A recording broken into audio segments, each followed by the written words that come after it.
So welcome, my name's Thomas. I'm one of the co-founders here at ProductLocker. What I wanted to do was give you a very brief rundown on how to use ProductLocker, how to get your account set up, and how to start utilizing our features to start growing your Amazon business. Jumping straight into the dashboard, we have tried to make it as very similar to Google Sheets as possible.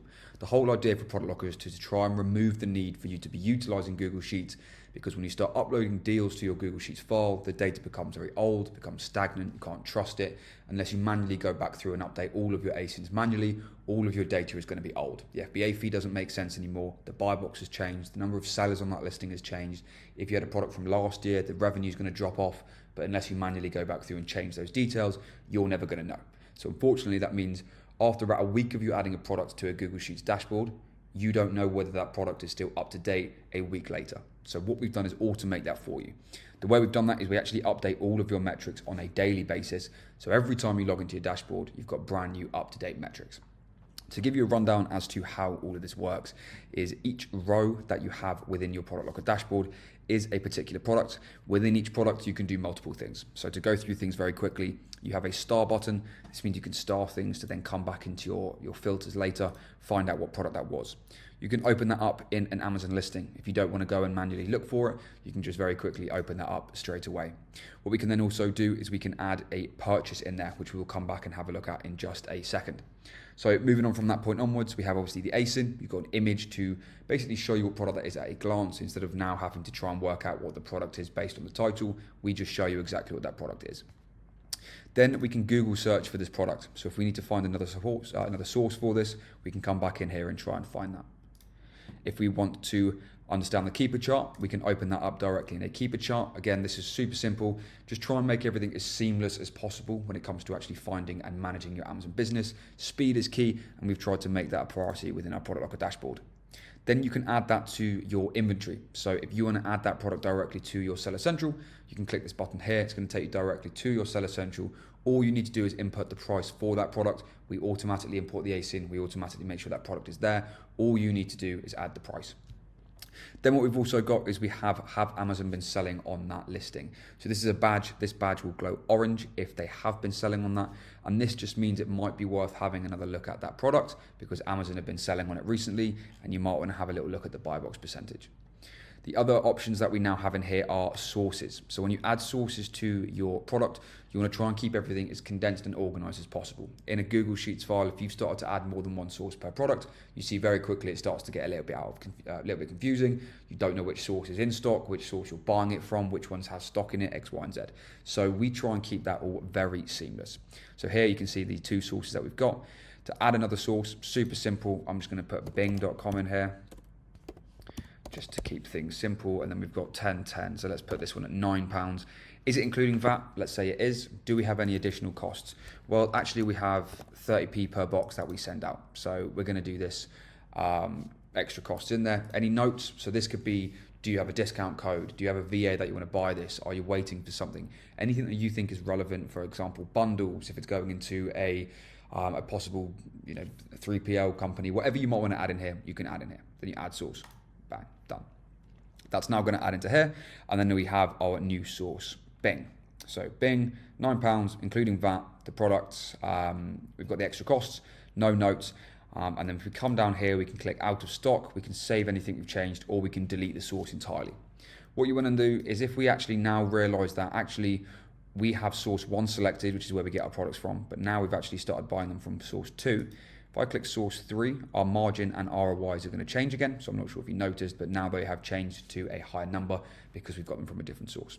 Again, you can add as many of these as you want to, and I'm going to show you an alternative way to add these later on.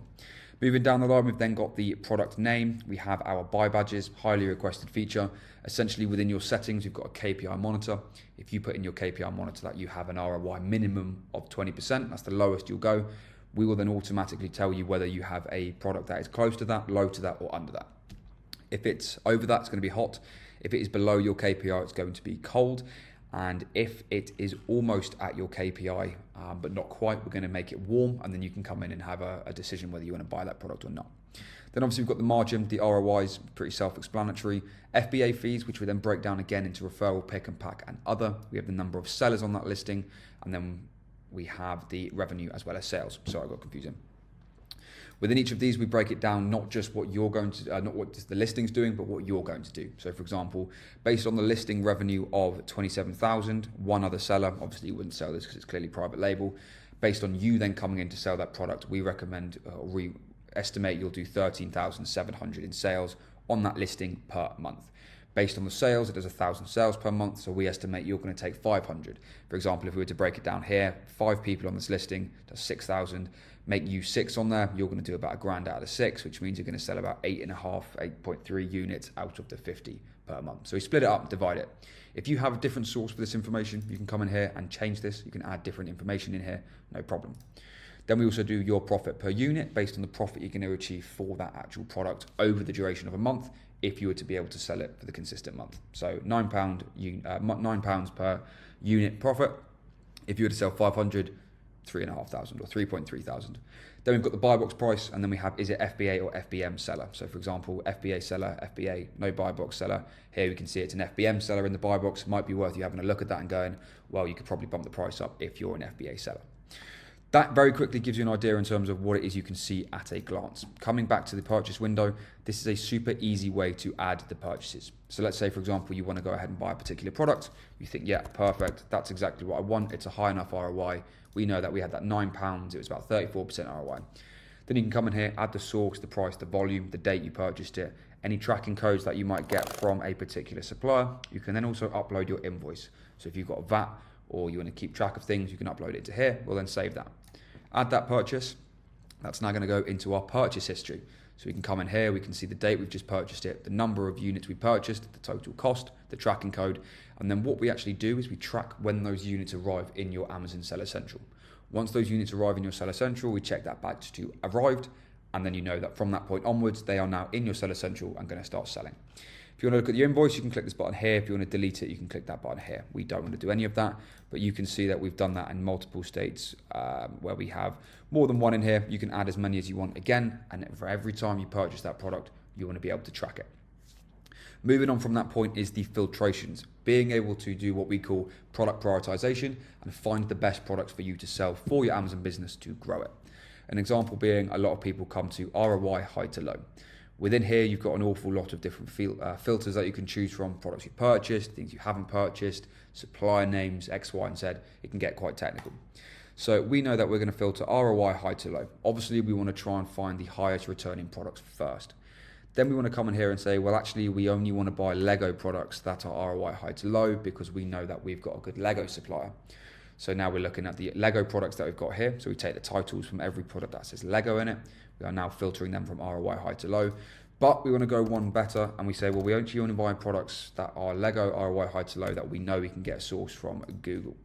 So let's just pop in here, Google. Now we know that every single one of these products is going to have a supplier from Google. Might have other ones in there. You can say Google, Walmart, but we know that every one of these products is filtered ROI high to low. They are a Lego product, and we are getting them from at least a source Google. Now, normally you would have your wholesaler or supplier in there. So it could be Walmart, could be, Tesco's, Boots, wherever you are buying your products from, you put the URL in when you add the source, and then what we can do is track it through here. That's the way to filter products. That's the way to basically try and stretch your Amazon business as far as possible. Then we've got some stats at the top. We've got buyable products, what you can buy total within your dashboard at the minute that is profitable, the number of buy box changes you've had in the last 24 hours, the capital required to buy everything within your dashboard that is of in profit, and then the total profit that you could be able to achieve if you were to be able to raise the capital to buy everything. So it's a nice way of being able to just look at what it is your business can be doing and how far you could start to stretch the Amazon business. So let's come back here. Now, to add a product, we have 3 specific ways. One of the ways is you can upload your Google Sheets file. So typically people do this when they first start their Amazon or their ProductLocker account, but you can also do this if you then add things to a Google Sheets file, and then at the end of each day or the end of each week, you want to upload all of those products into ProductLocker where we can then continuously track them. You just simply upload your sheet, you download it from Google, you upload it into here, and then within a matter of hours, we re-upload all of your data with brand new metrics. So if you've got a Google Sheets file sat there with 500 ASINs in it that you've not looked at in a while, upload it to ProductLocker. What we'll do is we'll re-update all of that data, and then when you next come into your dashboard, everything's going to be as if you found it 5 minutes ago. The second way to add a product is using the add product badge here. So now what I'm quickly going to do is to go and find a product. So let's have a look at whatever this is. We're going to take the ASIN from here. We're going to come back over to our ProductLocker dashboard. We're going to enter that in and click add product. From here, we want a source. So again, for ease, we're just going to type in Google. We're going to type in £10. No VAT, no extra cost, add any sources. So let's say discount code is 10 off. Now, if we've got a VA that's going back through here, we know that that VA is now going to be able to come in here and go, right, cool. This is the code. This is the discount code. That's going to get it off. So you can now see that that product has come in. I did just tweak the cost of goods there quickly. So we can see that that product's come in, the title. We're still collecting the title, but the image has come through. We've now got the margin, the ROI, all of the relevant information. We can see that this product doesn't actually do many sales, which isn't great. So that's the second way to add the product. You also, every time you add a new product, you get a buy badge, a new badge come in here, which means we can now track that that is a new product that stays for about 3 days. The second way to add a product is utilizing our Chrome extension. So for example, let's say we are, actually let's go find another product, shall we? Let's go find something with a few more sales. Let's have a look at this. So we load up this product, we know 300 bought in the last month. We then run our ProductLocker Chrome extension. This does what most Chrome extensions do, except we actually take it one step further and start to utilize AI within the Chrome extension to collect and gather some information that you might not have seen in the initial stages. So once the Chrome extension loads up, very typical, we've got the image, the title, ASIN, the reviews, the BSR, and the EAN code. Underneath that, we've got an ARP radar, so we've checked that's all good. There's one offer on here, there's one variation, and Amazon are not on that. Underneath that, we've got volatility, which we are just...